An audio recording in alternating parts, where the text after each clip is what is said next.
آج مجھے جس موضوع پر لب کشائی کا موقع ملا اس کا عنوان ہے صبر و استقامت سیرت امام زین العابدین رضی اللہ تعالیٰ عنہ کی روشنی۔ حضرات ذی وقار، صبر کو اسلام میں بڑی اہمیت حاصل ہے۔ صبر کی اہمیت کا اندازہ اس بات سے لگایا جا سکتا ہے کہ اللہ تعالیٰ نے قرآن پاک میں متعدد بار صبر کرنے کی تلقین کی۔ فرمایا یا ایھا الذین آمنوا اصبروا وصابروا، اے ایمان والو صبر کرو اور لوگوں کو سکھاؤ۔ جو بندہ صبر کرتا ہے وہ اللہ تعالیٰ کی رحمتوں کے حصار میں ہے۔ جو بندہ صابر ہے اس کو معیت خدا حاصل ہے۔ اللہ تعالیٰ نے فرمایا ان اللہ مع الصابرین، جو بندہ صابر ہے صبر کرنے والا ہے اللہ تعالیٰ کی معیت اس کو حاصل ہے۔ سبحان اللہ۔ اور ہمارے آقا علیہ الصلوۃ والسلام نے اپنے جانثاروں کو، اپنے محبین کو صبر کی تلقین کی۔ حضرت انس بن مالک رضی اللہ تعالیٰ عنہ فرماتے ہیں مر النبی صلی اللہ علیہ وسلم بامرأۃ تبکی علی قبر، فرماتے ہیں آقا علیہ الصلوۃ والسلام ایک دفعہ قبر کے پاس سے گزرے، وہاں پر عورت بیٹھی رو رہی تھی اپنے بیٹے کی وفات پر۔ تو آقا علیہ الصلوۃ والسلام نے فرمایا اتق اللہ واصبری، اے عورت اللہ سے ڈر اور صبر کر۔ اس عورت نے آقا علیہ الصلوۃ والسلام کو دیکھا نہ تھا تو کہنے لگی وما تبالی مصیبتی، آپ کو میرے غم کی کیا خبر؟ تو نبی علیہ الصلوۃ والسلام یہ سن کر چلے گئے۔ تو صحابہ کرام نے بتایا وہ تجھے صبر کی تلقین کرنے والے رسول اللہ تھے۔ تو آقا کا حال مثل الموت تھی، تو اس کو موت کی طرح کپکپاہٹ طاری ہو گئی۔ تو آقا علیہ الصلوۃ والسلام کی بارگاہ میں حاضر ہوئی اور کہنے لگی یا رسول اللہ میں نے آپ کو پہچانا نہ تھا۔ تو آقا علیہ الصلوۃ والسلام نے فرمایا انما صبر عند الصدمۃ الاولی، فرمایا صبر تو وہ ہے جو صدمہ اولیٰ پر کیا ہے۔ حضرات ذی وقار، یہ صبر کرنا انبیاء کا وظیفہ ہے، یہ صبر کرنا صحابہ کا طریقہ ہے، یہ صبر اللہ تعالیٰ اپنے خاص بندوں کو عطا فرماتا ہے۔ اور ان خاص بندوں میں سے ایک خاص بندے حضرت زین العابدین، جن کے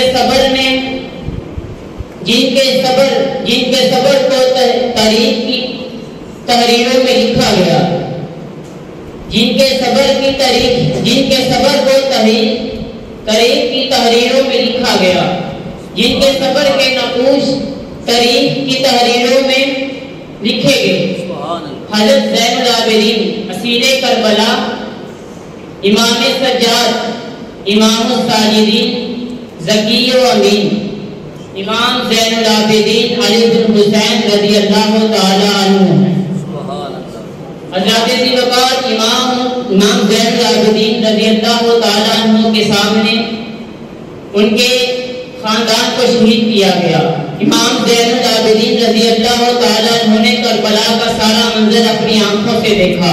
امام زین العابدین کے سامنے اولو محمد کو شہید کیا گیا، یہی زین العابدین رضی اللہ تعالی عنہ ہیں جن کے سامنے علی اکبر کو بے دردی سے شہید کیا گیا۔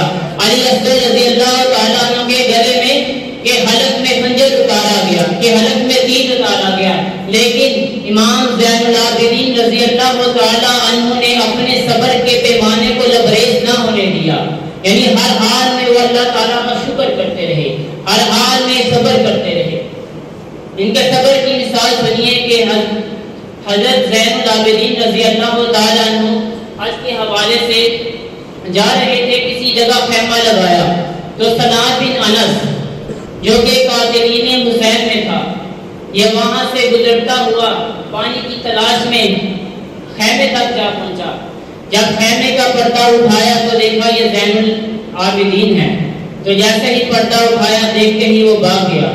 تو امام زین العابدین رضی اللہ تعالیٰ عنہ نے اپنے غلام کو کہا اس کو بلا کر لاؤ۔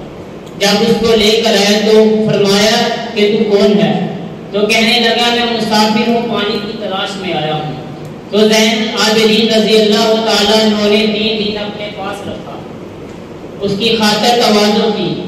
جب وہ جانے لگا تو اس کو شکیاں کی، تو جاتے ہوئے وہ کہنے لگا کہ لگتا ہے آپ نے مجھے پہچانا نہیں۔ تو زین العابدین رضی اللہ تعالیٰ عنہ فرمانے لگے جب تو نے خیمے کا پردہ اٹھایا تھا میں نے تو تب ہی جان لیا تھا کہ تو میرے بھائی علی اکبر کا قاتل ہے، لیکن یاد رکھ وہ تیری مہمان نوازی تھی، یہ میری مہمان نوازی ہے، وہ تیرا اخلاق تھا، یہ میرا اخلاق ہے۔ حضرات ذی وقار ہمیں بھی چاہیے کہ ہم ہر معاملے میں صبر کریں۔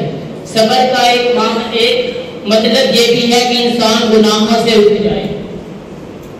صبر کا مطلب ہے بندہ گناہوں سے معصیت سے رک جائے، اور انسان جس سے محبت کرتا ہے اس کے طریقوں کو بھی اپناتا ہے۔ اگر ہم آقا علیہ الصلوۃ والسلام سے محبت کرتے ہیں، اہل بیت سے محبت کرتے ہیں، ہمیں چاہیے کہ ان کے طریقوں کو بھی اپنانا چاہیے۔ ایک فارسی شاعر تھا مرزا بیدل، وہ نبی علیہ الصلوۃ والسلام کی محبت میں اکثر اشعار لکھا کرتا تھا۔ ایک بزرگ ان کو پتا چلا کہ یہ نبی علیہ الصلوۃ والسلام کی محبت میں اشعار لکھتے ہیں، چلو اس کو ملا جائے۔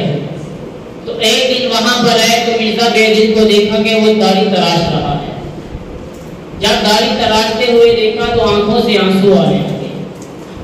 تو مرزا بیدل کہنے لگا ریش میں تراشم بل دل کسے نمی تراشم، کہنے لگا میں داڑھی تراش رہا ہوں، کسی کا دل نہیں تراش رہا۔